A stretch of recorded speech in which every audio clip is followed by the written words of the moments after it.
আমাদের সমস্যাটা আসলে কি জানেন? সমাধান চোখের সামনে রেখেও আমরা অস্থির হয়ে অন্যদিকে ছোটাছুটি করি। দরুদ আর ইস্তেগফারকে আমরা ছোট করে দেখি। ভাবি, এগুলো শুধু নেক কাজ। সমস্যা সমাধানের জন্য নাকি আরো বড়, আরো জটিল কিছু দরকার।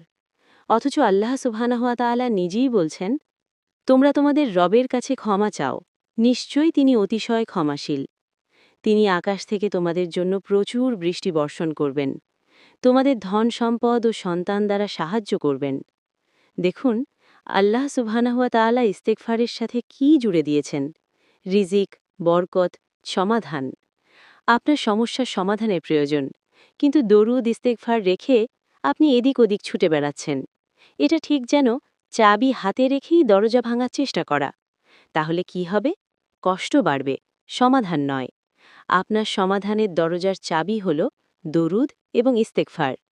হাসান বসরি রহমাহুল্লাহের কাছে মানুষ আসত, কেউ রিজিকের অভাব নিয়ে, কেউ সন্তান চেয়ে, কেউ দুশ্চিন্তায় ভেঙে পড়ে। তিনি সবাইকে একটাই উপদেশ দিতেন: ইস্তেগফার করো। একটা খুব সাধারণ উদাহরণ দেই। ধরুন, ঘরে ওয়াইফাই আছে, কিন্তু নেট পাচ্ছেন না।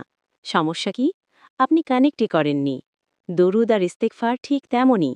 সংযোগ আছে, কিন্তু আমরা কানেক্ট করি না। তারপর বলি, কিছুই কাজ করছে না। রসূল সাল্লাল্লাহু আলাইহি ওয়াসাল্লাম বলেছেন, তোমরা যখন দোয়া করো, আগে আল্লাহর প্রশংসা করো, তারপর আমার উপর দরুদ পাঠ করো, এরপর যা চাইবে চাও। মানে হল, দরুদ দোয়ার রাস্তা পরিষ্কার করে দেয়। দোয়া আসমানে ওঠার পথ খুলে যায়। আরেক হাদিসে এসেছে, যে ব্যক্তি আমার উপর একবার দরুদ পাঠ করে, আল্লাহ তার উপর 10টি রহমত নাজিল করেন। একবার দরুদ, 10টা রহমত, 10টা শান্তি। অথচ দরুদ না পড়েই আমরা বলি, শান্তি পাই না। আসল কথাটা এখানেই। আমরা সমাধান চাই, কিন্তু সমাধানের পথে হাঁটতে চাই না। দৌড়ানো বন্ধ করুন, একটু থামুন।